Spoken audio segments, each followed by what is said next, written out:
What's good, squad? It's the big homie SB23 back at you with some more words of wisdom. Today's conversation is going to be how to have a successful relationship. Please like, share, and subscribe to the channel. SB23 on YouTube, Chosen123 on YouTube. Those are both my channels. You'll get these gems on both channels. I appreciate each and every one of y'all for stopping by, hanging out with me, soaking up the knowledge, spreading it to whoever might need it. I'm hoping you're having a good day, and I'm sending love out your way. So, how to have a successful relationship. Now, normally y'all know I do these. And Chosen123 is the main channel where these type of videos will be on. They're on both my channels, but my other channel is just like entertainment based. The actual gems like that I post on every day is on Chosen123. I should be saying that one first, but it is what it is.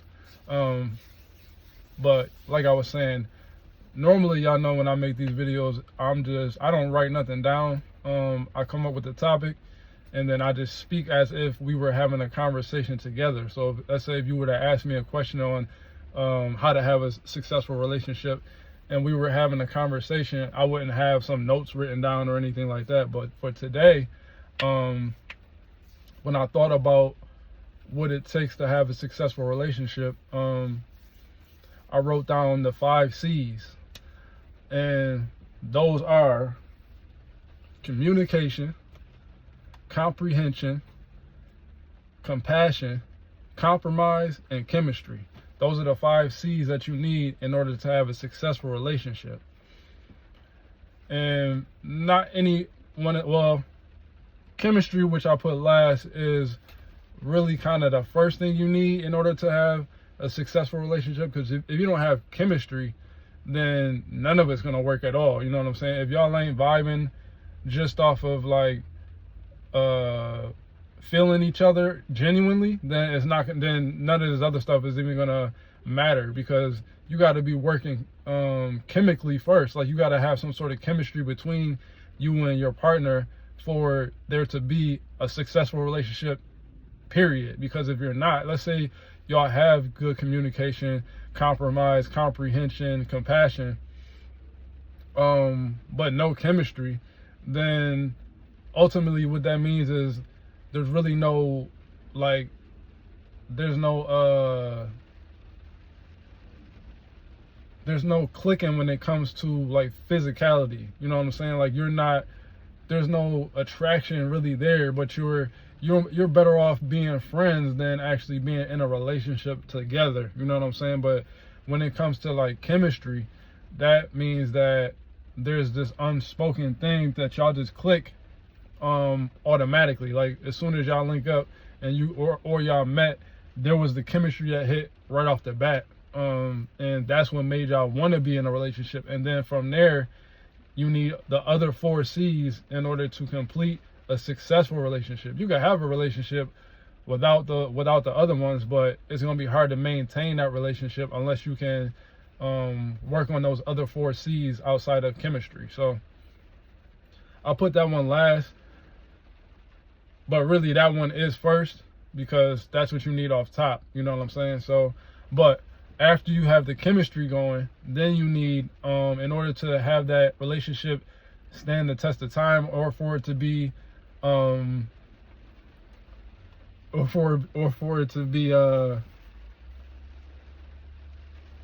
sustainable. Excuse me, y'all, I got distracted. Or for it to be sustainable, you need to have the other 4 C's. So after the chemistry, the most important one after chemistry is communication. You got to be able to communicate in a healthy way. So that means that both of y'all have to be willing to sit down and have conversations. If somebody's having an issue, both of y'all have to be willing to sit down and hear each other out as to whatever the issue might be, and from there come to a conclusion within that situation that makes that when you guys both walk away from that scenario, everybody's feeling good. You know what I'm saying? You don't want it to be to where somebody's feeling some type of way and they bring it up, and the partner that they have an issue with for whatever reason doesn't want to take accountability, or doesn't even want to hear them out, period. Like, let's say if you have an issue and you bring it up to your partner as something that they're doing and you would like it to go a different way, the other person has to be willing to soak up what's being said, not be defensive, and hear the other person out as to whatever their grievances is. You know what I'm saying? Whatever it is that they feel is wrong, or however they're feeling in the moment, even if it might be not that serious to you, you got to be willing to hear that person out, so that they feel heard and they feel accepted, and therefore from there, once you hear them out, implement maybe something. If they're saying something, implement whatever it is that they might be saying to try to diffuse the situation. You know what I'm saying? So communication, being able to sit down and have a healthy communication, not arguing back and forth, not somebody trying to talk and then the other person over talking them so that they don't have to hear what the other person's saying, or dismissing whatever somebody's saying because you feel like it's not that big of a deal. You got to have a healthy conversation and air out your grievances between each other so that you can come to a conclusion that fits everybody. So communication is key. If you can't communicate with each other, then again, right from the bat, it's not going to last very long. You know what I'm saying? Within that communication comes the next one, which is compassion. You got to be compassionate about what the other person is saying. Even if you don't quite understand where they're coming from, sometimes you got to take yourself out of your position and put yourself in the other person's shoes and see where they're coming from. And if you feel like they have valid points, or even by just acknowledging what they're saying, it'll make them feel better. And then it might not even be to where it really is that big of a deal. They might just want to be for you to hear how they're feeling, and then they'll move past whatever it is that they're feeling on their own. You might not even need to do anything, but if you don't take the time to hold some space of empathy and compassion for how they're feeling and what they're saying in the moment, then they can feel dismissed, and that can cause an argument within itself. And then that could also cause some resentment because that person feels like you're not taking the time to hear me out about how I'm feeling or whatever's going on. So during the communication process, you got to be open enough to have some compassion and empathy for whatever the other person's saying, so that they don't feel like they're being brushed off, or that you're making light of what they're saying. Like you're kind of making it seem like it's not that big of a deal and they shouldn't even be bringing it up. So you want to have compassion during the communication so that that person feels heard. And again, oftentimes that's all they really need is to feel heard, so that they can move past whatever they're feeling towards whatever it is, the problem that they have within the scenario. So chemistry first, communication next, compassion during the communication. What was the next one? Hold on. Oh, okay. Comprehension. From the compassion, now you got to be able to comprehend what they're saying.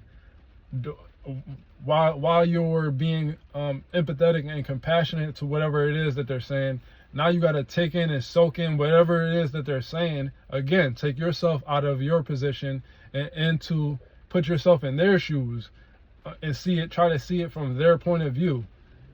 I know sometimes that's hard to do, but if you take your emotions out of it, if you don't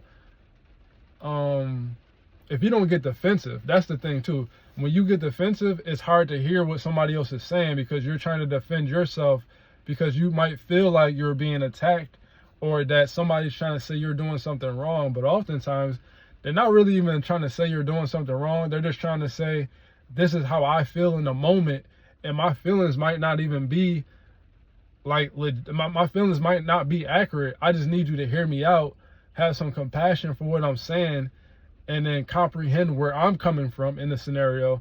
And then from there, if you can do those things, then 9 times out of 10, that person is going to feel heard and then really let it go. because that's all they needed that's all they really wanted within that moment, was to feel heard and seen within that time space of y'all having a conversation. So communicate, chemistry first, communication, compassion during the communication, and then comprehending whatever it is that they're saying in that moment, taking yourself out of your feelings and taking yourself out of your shoes, and maybe feeling like the one who's being told they're doing something wrong or being attacked, and see it from that person's perspective as to how they're feeling, comprehend what they're saying, and acknowledge it for what it is in the moment so that they feel heard. So comprehension. And then at the end of those 4 C's, you got the final one, which is compromise. And within that, again, if somebody has something and they bring it up and they say it to you and this is how they feel, and you went through those other C's and you get to the final one of like, okay, I heard you out, and maybe you let them say you don't cut them off, you know what I'm saying? Don't overtalk them, hear them out. Whether you feel like they're in the right or wrong, it doesn't matter, because you're 2 adults. So let's have a adult conversation. Let me say my piece, and this is how I feel, and then wait for them to be done. Don't cut them off. When they're done, now you have your opportunity to come and say, okay, I hear what you're saying. I understand why you would feel that way coming from your point of view. I don't feel as though, maybe you don't feel as though that you were doing this thing, and you can explain why. Or you can also say, hey, I see what you're saying from that scenario, and thank you for bringing it up to me. How can we compromise this situation? What can I do to make you feel, to validate how you feel? You know what I'm saying? How can we compromise to where I'm acknowledging how you're feeling, but also I'm still taking into account how I feel in the situation. So everybody walks away feeling better within the situation. Nobody walks away slighted. Nobody walks away feeling like they weren't heard or that they were misjudged or whatever the case may be. You hear them out. You have compassion for them. You take into consideration what they're saying. You comprehend what they're saying. You show them compassion. And then you offer up some sort of compromise at the end of it so that y'all can come to this cohesive understanding at the end and then move forward. Now, this situation remains that situation. You know what I'm saying? It doesn't have to trickle on into other situations in the future that it doesn't have to be in because somebody feels some type of way about this situation, and since it wasn't handled correctly within that time frame, now it's being brought up 5 years later, 10 years later, a year later, 2 months later, however long it takes for that situation to be brought up, because underneath the surface, that person didn't feel like their feelings were acknowledged or heard. You know what I'm saying? So you want to do all those things and hold that open space for that person to be able to express themselves while still standing within your true honest feelings. And then when they're done, you speak how you feel, and then y'all come to some sort of compromise together at the end so that you can squash whatever it is right then and there and leave it there. You don't bring it up into situations down the road and say, remember when you did that? You know what I'm saying? Oh, remember when you did that? Oh, or make it seem like when somebody is bringing up a valid thing to you that they're trying to throw something in your face when they're not. You know what I'm saying? Because that's what happens oftentimes too. Like, you can have a conversation and somebody will bring up something from the past to try to validate what's in the future or what you're going through now in the present. But because somebody is being uber defensive, they feel like that's a throw in their face because you bring up something to try and validate the scenario now. So that's when you handle a conversation in the right way and you both are holding space for each other to express your feelings and be heard, then there won't be a need to bring anything up in the future because you felt heard in that moment. You know what I mean?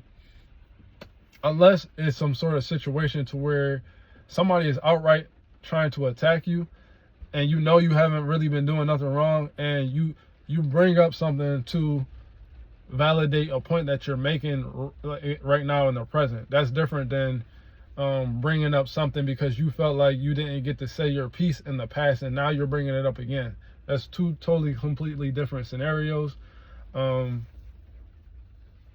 So within that, that's why it's good to have a healthy conversation and use the 4 C's to both of y'all's benefit in order to have a good, healthy relationship. And it doesn't even have to be like a romantic relationship.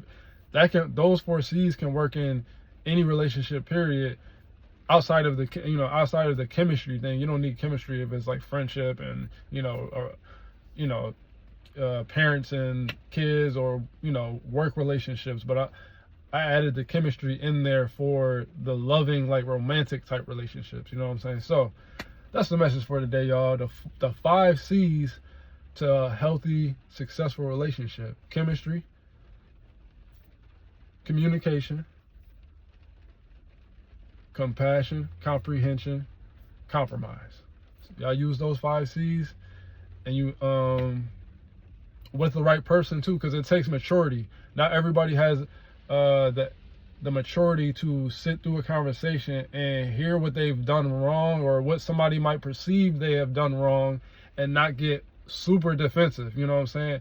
But 9 times out of 10, if somebody gets really super defensive in a scenario, it's because they know that they're actually doing some wrong stuff, and they don't want to hear the truth of how they're affecting somebody else, because they already know what they're doing. They know that they're maybe being manipulative or playing games or whatever the case may be. They know that they're pushing buttons, and they don't want to have to be held accountable for their actions. You know what I'm saying? They want to just be able to do whatever they want to do, and it doesn't work that way.